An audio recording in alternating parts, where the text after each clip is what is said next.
Good morning, सुप्रभात, केम छो, सलाम। उम्मीद है आप सब लोग बेहतर होंगे, अपना ध्यान रख रहे होंगे। आप सोच रहे होंगे कि ये क्या ले आए, ठीक है, ये क्या प्लास्टिक का पॉलिथीन बैग को फुलाकर क्या ले आए, सर क्या करना क्या चाहते हो आप, ठीक है। दरअसल मैं सिर्फ ये देखना चाहता हूँ उसमें कि ये जो पॉलिथीन बैग है इसमें मैंने हवा भरा हुआ है, ठीक है। अब इसको मैं मान लीजिए जो है, देखिए मैं इसको जैसे जैसे घुमा रहा हूँ इसके ऊपर दबाव बढ़ता चला जा रहा है, इसके ऊपर दबाव बढ़ता चला जा रहा है, ठीक है ना। देखिए मैंने घुमाया इसको, दबाव बढ़ रहा है लगातार, इसमें घुमाया दबाव बढ़ रहा है लगातार, फूल रहा है, ठीक है। और एक समय के बाद क्या होगा, ये एक समय के बाद क्या दबाव ले पाएगा, ये एक समय के बाद ये दबाव नहीं ले पाएगा, ठीक है। यानी एक समय के बाद मैं और अधिक इसको करूंगा तो क्या होगा, ये बस्ट हो जाएगा, फट जाएगा, ठीक है ना। मतलब सिंपल सी बात ये है कि मैं इस पॉली बैग को यदि मैं लगातार घुमाता जाऊं तो क्या होगा बेटा, ये लगातार घूमने के कारण क्या होगा, इस पे लगातार दबाव बढ़ता चला जाएगा और ये गैस को रिलीज कर देगा या फट जाएगा, ये देखिए, है ना। घुमाते हैं इसको, देखिए एकदम टाइट हो गया है, ठीक है। इसके ऊपर मैंने घुमाया तो ये अब फट जाएगा, क्लियर, ठीक है। अब मेरा पॉइंट ये है कि हम लोग भी क्या करते हैं, हम लोग भी अपने ऊपर ऐसे ही स्ट्रेस को बढ़ाते रहते हैं। पहले फूल जाते हैं, गुस्से में भर जाते हैं और उस दिन हम फिर ब्लास्ट कर जाते हैं। मैं जिंदगी भर पढ़ाई करते करते बुद्धा हो जाऊंगा।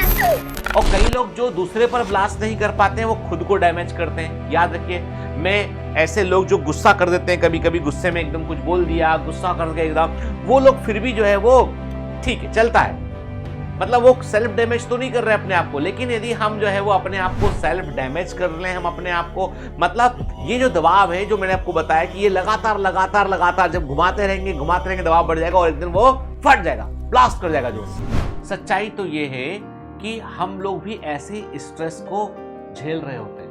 हर बार हमें कोई कुछ कहता है, हम स्ट्रेस में आते हैं, दबाव में आते हैं और दबाव में आने के बाद जो है हमको अंदर लगातार प्रेशर बढ़ता चला जाता है और वो प्रेशर का परिणाम क्या निकलेगा मालूम नहीं। मैं आपसे कहता हूं कि आप अपने एग्जाम को अपने सिस्टम का हिस्सा बनाइए। क्या होता है कि एक टीचर दो तरह के होते हैं। एक वो टीचर होते हैं जो बच्चों को बोलते हैं कि नहीं पढ़ना है, बहुत मेहनत करा, तुम्हारा कुछ नहीं हो पाएगा, देखो तुम इतना कंपटीशन है, तुम्हारे बस का नहीं है, तुम ऐसा करोगे जिंदगी में कभी नहीं निकल पा रहे तुम के। बच्चे को वो क्या करते हैं, उसको डीमोटिवेट करते हैं, मोटिवेशन के नाम पर वो डीमोटिवेशन करते हैं। मैं कहता हूं व्यर्थ का मोटिवेशन और डीमोटिवेशन दोनों काम के नहीं है। काम का ये है कि आप जो करना चाहते हो उससे कितना प्यार करते हो, कितना लगाव है आपको उस चीज से, ठीक है, उसके लिए हम एफर्ट करते हैं। यानी हमको क्या है, मैं कहता हूं आज सबसे बड़ी बात वो जो है आज के यंगस्टर्स को बजाय मोटिवेशन के उनको इंस्पिरेशन मिलना चाहिए। सही उनको दिखना चाहिए कि मैं भी ऐसा करूंगा। आजकल के बच्चे बहुत टैलेंटेड हैं, बहुत जो है वो प्रतिभाशाली हैं, लेकिन समस्या क्या है, समस्या ये है कि उनके इंस्पिरेशन मिसिंग है, गलत रोल मॉडल्स बने हुए हैं। मैं कहता हूं कि कई बार हम जब OTT प्लेटफॉर्म को देखते हैं, अलग अलग चीज़ों को देखते हैं, यूट्यूब पे गार्बेज देखते हैं, कई बार हम, है ना, अलग अलग सोशल मीडिया पे गार्बेज देखते हैं, तो वो यदि आपने उनको रोल मॉडल बनाया तो वो तो गार्बेज है ही, तो वो आपको कहां दिशा देंगे। आज के जमाने में यदि किसी का रोल मॉडल विवेकानंद है, किसी का रोल मॉडल जो है वो भीमराव अंबेडकर जी है, किसी का रोल मॉडल जो है महात्मा गांधी है, किसी का रोल मॉडल जो है वो नेल्सन मंडेला है, किसी का रोल मॉडल मदर टेरेसा है, तो समझ लीजिए आप कि ऐसे बच्चे तो कुछ भी कर जाएंगे वो। लेकिन यदि रोल मॉडल कौन है भैया, मिर्जापुर सूरीज वाले कालीन भैया, वो हमारे रोल मॉडल है। शाबाश बेटा, बहुत बढ़िया मुन्ना। तो लग गई वाट आपकी।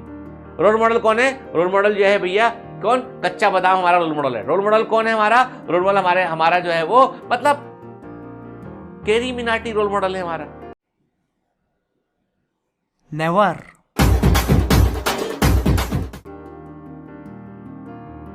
मतलब देखो, मैं किसी की बुराई नहीं कर रहा हूं, मैं कह रहा हूं आपसे कि आप चाहते क्या है।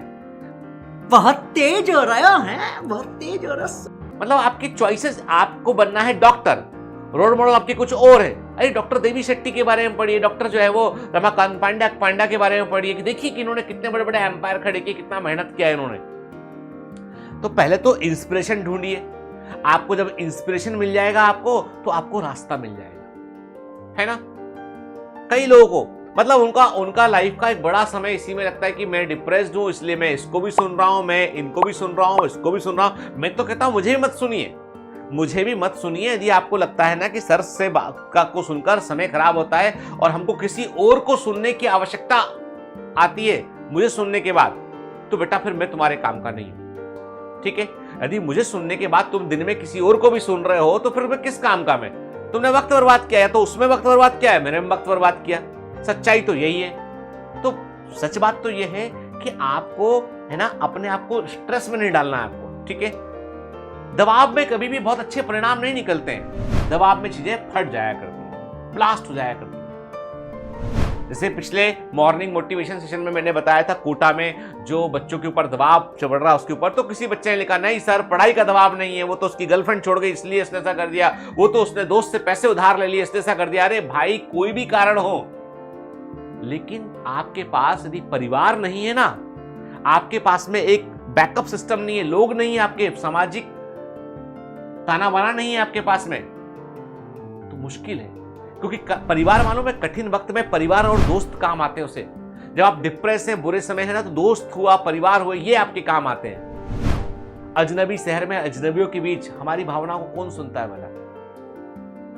मैं ये नहीं बोलता हूं कि जितने बच्चे कोटा में गए सब डिप्रेस है, मैं ये नहीं बोलता हूं। मैं ये बोलता हूं कि बात कोटा की भी नहीं है, बात सिर्फ इतनी सी है यंगस्टर्स की। मेरे दिमाग में बिल्कुल भी ये बात नहीं है कि मैं कोई कोटा से कॉम्पीट कर रहा हूं। मेरे दिमाग में सिर्फ इतनी सी बात है कि मेरे देश के यंग बच्चे जिनको कल को देश का भार उठा रहा है, वो 18 साल 17 साल के बच्चे, क्या वो अपने आप को खत्म करने के बारे में सोच सकते हैं? Suicide is a permanent solution for a temporary problem. तो बहुत ही गंभीर मुद्दा है ये। क्या हमें अपने बच्चों को इतना दबाव और स्ट्रेस देना चाहिए कि वो टूट जाए, वो बिखर जाए? वो मैं कहता हूं कि हर बच्चा जो है ना वो मिट्टी के समान है, कच्ची मिट्टी के समान है। किसी कच्ची मिट्टी से दिया बनता है, बहुत सुंदर सा दिया बनता है। किसी कच्ची मिट्टी से घड़ा बनता है, पानी को ठंडा रखता है। दिया उजियारा करता है, जलाओ दीपक उजियारा करता है। उसी कच्ची मिट्टी से कोई आर्ट बनता है, भगवान की मूर्ति बनती है, गणपति की मूर्ति बनती है। अरे कच्ची मिट्टी वही है, अलग अलग रूप में है, अलग अलग जगह पे काम आ रही है। लेकिन मैं कहता वही हूं कि आप हर कच्ची मिट्टी को बोल दो कि तुमको घड़ा ही बनना है, घड़ा ही बनना है, घड़ा ही बनना है, उसका मन नहीं है, तराशने वाला भी नहीं है उसके पास, क्या होगा? तो बच्चों के मनोविज्ञान पर इतना दबाव नहीं होना चाहिए। मैं कहता हूं तुमको अपने लक्ष्य से प्यार होना चाहिए, अपनी मंजिल से प्यार होना चाहिए, और इतना प्यार होना चाहिए कि तुम उसके लिए जो है वो मेहनत कर जाओ, ठीक है। तुमको कोई दूसरे को देख के कि मेरा साथ वाले लोगों ने, मेरे परिवार वाले 5 लोग डॉक्टर बन गए, मुझे डॉक्टर बनना है, दबाव है, प्रेशर है, मम्मी पापा बुआ फूफा न मामा न काका न इसका न उसका न पड़ोसी का न दुकानदार का, इसका प्रेशर है कि भैया तुम्हारा डॉक्टरी में नहीं हो तो क्या हुआ, तुमने पैसे बर्बाद कर दिए। देखो बेटा एक बात क्लियर कर दूं मैं, जब तक तुम अपने लक्ष्य से खुद प्यार नहीं करोगे तो बहुत मुश्किल मामला है, क्योंकि तुम धक्का मार के कहां तक जाओगे आगे? भाई धक्का प्लेट गाड़ी को कोई गाड़ी में धक्का लगाना है। अब आप सोचो कोई गाड़ी है, उसको धक्का लगा के आपको दिल्ली से बॉम्बे पहुंचाना है, दिल्ली से बॉम्बे, धक्का प्लेट गाड़ी, कितना धक्का लगाएगा भाई आदमी? कितना धक्का लगाएगा? थोड़ा लगाएगा धक्का, आगे गाड़ी बढ़ती है, फिर धक्का लगाएगा, आगे गाड़ी बढ़ती है। परंतु जिस गाड़ी में खुद का मोटर होता है, खुद का इंजन चल रहा होता है, वो तो पहुंच जाएगी ड्राइव करके, पहुंचा देगा आदमी उसको, है कि नहीं?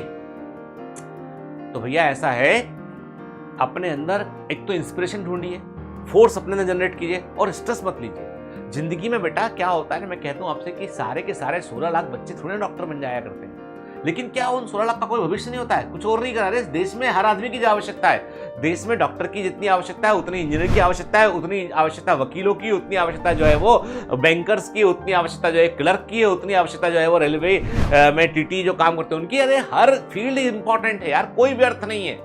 हाँ, कमाई का अंतर कम ज्यादा हो सकता है, लाइफ स्टाइल का अंतर कम ज्यादा हो सकता है, लेकिन कोई व्यर्थ नहीं है। आप सोचिए एक ट्रेन की कल्पना कीजिए जिसमें ट्रेन चलाने वाला चालक ही ना हो, टीटी ही नहीं है उसके अंदर, कोई अटेंडेंट ही नहीं है उसके अंदर, तो फिर क्या? किसी होटल में जाते हो, देखते हो कि भाई वहां तो ना हलवाई है, ना वहां पे वेटर है, कोई भी नहीं है उसके अंदर, तो हर आदमी के कर्म की वैल्यू, क्योंकि हम क्या करते हैं, हम दूसरे को छोटा समझते हैं। इसी चक्कर में हम अपने आप को लगता है कि यार हम क्या होगा हमारा। देखो भाई, ऐसा है कि तुम भगवान में भरोसा रखो, भगवान ईमानदार होता है, इस बात को भी मान लो। तो कारण ये कि तुम जितनी मेहनत करोगे उतना तुमको परिणाम मिलेगा। अब तुम मेहनत करते हो इतनी और उम्मीद करते हो भगवान से कि वो दे इतना, तो भगवान बोलता भाई बेईमान तो मैं नहीं, तुम बेईमान हो सकते हो, पर आई एम नॉट द बेईमान पर्सन कि भैया मैं तुमको, तू मेहनत कर तू इतनी और मांग मुझसे इतना, तू नहीं, तू इतनी मेहनत कर तुमको इतना मिलेगा। ठीक है ना? तो आप सही सेल्फ आकलन तो कीजिए कि सर हमने मेहनत इतनी की थी और हमको इतना ही मिला है। ठीक है, बेईमान मत बोलो। यूनिवर्स बेईमान नहीं है, यूनिवर्स ईमानदार है, यूनिवर्स ईमानदार है, बेईमान नहीं है। उसको नहीं आती बेईमानी, हमको आती बेईमानी, हम अपने आप से भी कर लेते हैं। तुम करो इतनी मेहनत, इतना मिलेगा, इतनी मेहनत करो इतना मिलेगा, क्यों नहीं मिलेगा यार? ठीक है, लेकिन मन से करो जो मेहनत करो, इन्वॉल्व होके करो बेटा। ठीक है, चलिए, ऑल द बेस्ट।